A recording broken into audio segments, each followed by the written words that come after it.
Heyo, Kate here from Normal Minecart. This is actually my first time reacting to Salmonella, and this is actually his newest video. Yeah, that's right. Salmonella uploaded again, which is awesome. If only grade A underrated that. Anyways, let's oh, don't wanna deafen anyone. Let's get in this. Here goes.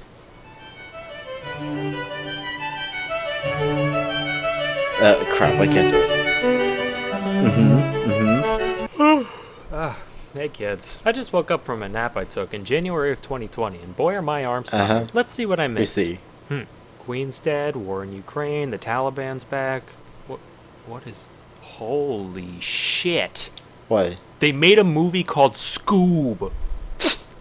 Unprecedented global pandemic, Space Jam 2, some popular guy named Brandon. Yep, that just about covers it. Anyway, we all know about the scientific names of animals, but did you ever wonder what they actually mean? To find out, we must look to taxonomists. They're the guys responsible for the systems of nomenclature we use to classify organisms, and boy are they convoluted. First you got the big like domain, kingdom, phylum, class, order, family, genus, species. Currently learning this in science class, actually. Since the D just showed up in the 90s and is still disputed by some scientists, he's usually not included. So allow me to suggest a few. Dizzy kids puke cereal on fairground staff. Dumb kittens pushing cups over feeds growing spikes. Donkey Kong's fucking serendipitously. The way this whole thing works differs slightly depending on which kingdom you pick. So today we'll be sticking to the animal one, because that one's the coolest, and I'm in it. So what constitutes each taxon is pretty arbitrary. They basically just serve to act as another set again, of like I mentioned, I'm actually the learning this in science class. One exception is species, which is generally defined as any group of animals that can have babies with each other that aren't sterile freaks. Mule, liger, zedonk, skunk ape. They can live fulfilling lives, but they're all shooting blanks, so they don't count. On the other hand, in our innumerable trespasses against God, we can make things like chidandanes, which actually work, so dogs are dogs are dogs. Besides species, though, it's the Wild West in here. Plenty of times, 8 tiers isn't even enough for scientists, so they just stick new sub-levels in between. Legions, cohorts... I mean, they're scientists. They're going to do whatever they want. Tribes, series, divisions, and if you want to keep going, you can throw all kinds of prefixes on any of these. Giga, Manga, Grand, Mirror, Super, Sub, Hypo, or Hippo, however you say that. Min, Infra, Subter, Parv, Micro, Nano. Or, wait, Magna. Oh wait, so that's a manga for some reason. These for even more layers. There's even subspecies, which the more pedantic of you may think to yourself that creating names for subspecies at all kind of undermines the single somewhat agreed upon definition in the whole tree. To that, my friends taxonomists say, But while that's pretty complex, the actual names themselves are pretty easy to wrap your head around. Though taxonomists may hide behind their fancy Greek and Latin, the Vulgate is no substitute for wit. Now, I've scraped through the scientific names of a load of species, and most of them can be split into a few categories. The simplest ones are the animals that already have names in Greek or Latin. It's a lion, I'm calling it Leo. Done. Tiger, it's a tigris. Cat, it's a catus. Easy. Multi-word names can be translated the same way. So that means... Is there a Greek version of my name? Katus?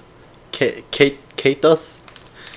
I don't know. For the golden eagle, we got Aquila chrysaetos. Gold eagle. They decided to be a show-off and do eagle in Greek and Latin. Essentially the same, though. But if a species is too specific or exotic for a one-to-one translation, that's when you gotta get a little creative. A lot of the time, inspiration comes from just giving the creature the old once-over and pointing out some cool-looking body part. Generally, the more distinctive an identifying feature it is, the more likely it'll get in the name. For example, Homeboy took one look at this thing and said, yup, red triangle slug. I'm going on break. We call this thing a fucking unicorn, almost like that means one horn.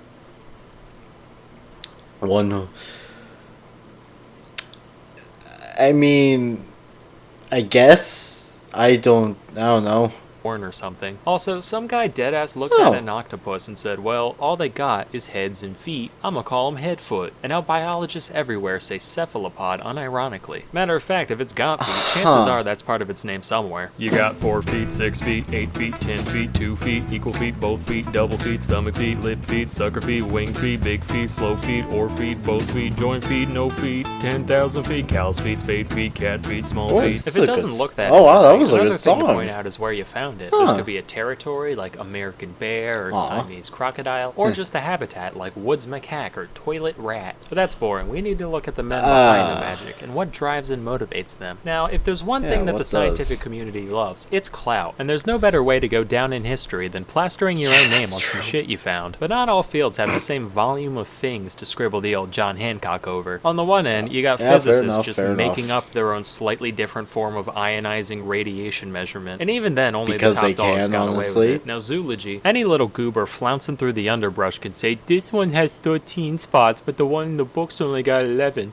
I will call him Splinkus's ladybird. Alternatively, plenty of biologists have given shout-outs to their contemporaries, both other biologists and those across the academic gamut, from there's nothing wrong with giving credits. Naturally, Darwin's got a shitload, but even the background characters get immortalized one way or another. Huar, Thompson, Grant, Summering, Erlanger, Speke, and Cuvier? I don't know, but they've all got gazelles, so they must be pretty cool. Of course, other times, the name checks go to people who had fuck all to do with anything except for one taxonomist being a fan of theirs. Plenty of popular celebrities have species named after them, but since all the big cute stuff was found and branded a while ago, most of these idols are commemorated through repulsive little invertebrates. You got Scaptia Beyonce. The only similarity I can gather here is queen bee, looks like a bee, both not a real bee. There's Anomphalus gregarius, an old stone named after an old stone. In 2007, one Jason Bond, a professor of biology at UC Davis, dubbed this little dude Myrmecia Neil Youngie to honor his favorite musician, which caused my man Stephen Colbert to go on TV and profess his utter indignation at not having a spider named after himself. So naturally, the next year, Bond actually went on the Colbert Report to announce the naming of apostagist Stephen Colbert. So,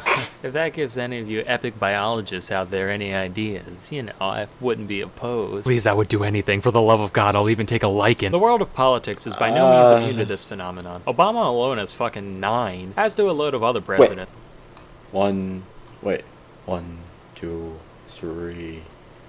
4, 5, 6, 7, 8, 9. Wow. He's, Obama has truly ascended. This man can everything. I'm just saying. Trump's got a moth with funny hair, Bush has a fungus beetle, Reagan's a wasp, Carter's got a darter, and so forth. Even Austria's most famous painter got the honor through this blind cave beetle. Mind you, it was 1933, so you can only blame the guy a tiny bit. Hitler actually wrote him a letter saying, "Oh, thank you, my little entomologisch," and then went on to do, Hitler things. Fun fact, not only was this beetle stuck with just about the worst name you could have, it's also now facing extinction solely because of its value to Nazi memorabilia collectors. Guess old habits die hard. Fictional characters have their fair share of species under their belt. On the topic of evil beetles, this one's named after Darth Vader because he kind of looks like his helmet, I guess. This was actually named by the same guy who did the book. To be honest, this kind of looks like a Kamen Rider helmet. I don't if you took off just like the body part of the bug, it kind of looks like some really weird Kamen Rider helmet. Bush one and belongs to the same genus.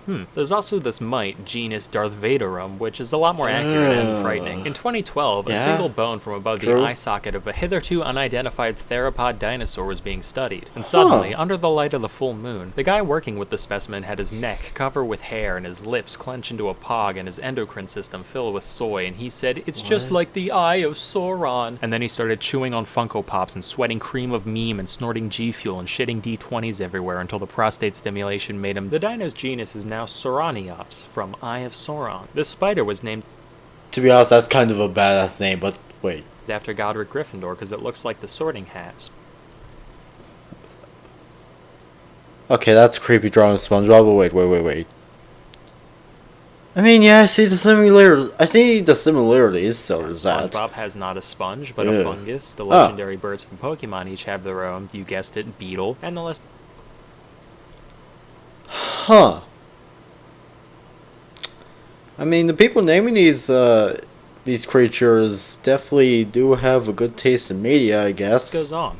Scientists are nerds. Who knew? Anyway, while this all seems kind of chaotic, there is some method to the madness. One rule is the principle of priority. This states that once somebody publishes their chosen name for a species for the first time, that's the name, and other taxonomists typically can't change it. This has led to plenty of misnomers coined by whoever got their foot in the door first, particularly in the case of the guys doing this stuff before we had the luxury of genetic analysis. Here's one. Red panda? Nah. Shining cat, coined in 1825. To be fair, they're actually about as close to cats as they are to actual pandas, so... fair enough, fair enough. Chinense. Eaten there? Sure. Native? Only off by around half a globe, where literally all hot peppers came from. This principle holds true even if someone thinks they found a new species, only to later discover that it was already named. For example, in 1824, one John Edward Gray documented the plain zebra, calling it Equus burchellii, or Burchell's horse, named after a renowned naturalist of the day. Little did he know, back in 1785, some other douche classified this character as the Quagga. The last Quagga died in a Dutch prison in 1883, so why do we care? Well, in the 2000s, scientists decided to scrape some gunk off a dry Quagga pelt and study its DNA. And from that they realized, wait a minute, apparently this guy and zebras could have, made a little plaid in the hay together. So technically they're one species, and today they're both called Quagga. Sounds kinda asinine, but then again so does asinus, and that worked out fine. Just to maintain the distinction, the extinct subspecies was renamed Quagga quagga, so you know it's the real Quagga. This double naming convention has been done with a lot of subspecies. Sorry, in I'm fact. confused. Wild horse, spotted panther, or my favorite, gorilla. Just like, yeah, it's the gorillest gorilla that ever gorilled. Fuck you want from me. A closely related rule also states that the names of all taxa have to be unique. So if two people coincidentally name any taxa on the same thing, the older one gets to stay and the new one gets the boot. Like if you saw a genus called Echidna, you'd think it was, an echidna, right? Well, no, that'd make too much sense. For a while it was true, from 1797 to 1811. Then it was pointed out that someone else already called a genus of moray eels Echidna back in 1788. So the real Echidna had to be changed to Tachyglossus, or I hate that. Then a decade later, a dude did the same thing for a genus of vipers. Another 22 years passed, people discovered the same thing, and they were renamed to Bitis, cause they bit us. That one at least made a bit of sense, given that the original Echidna from Greek mythology was half lady, half snake, but who cares at this point. Anyway, I've just barely scraped the surface of all the goofy names out there, so feel free to post more down below. That's all I've got for now. Till next time, I'm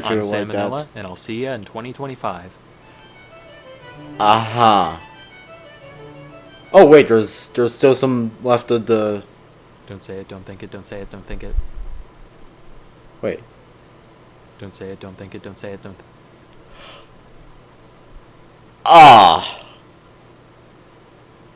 He knows what it is. He knows what it is. Oh man, but yeah, I honestly can't believe Salmonella came back. But then again, Grey Andre came back, and, well, vanished again. So yeah, anyways, pretty good video. Recommend all of you watch it yourselves. And yeah, so, anyways, that was it for this video. Make sure you all subscribe and like for more, and I'll see you all later. Peace out, home guards, and goodbye.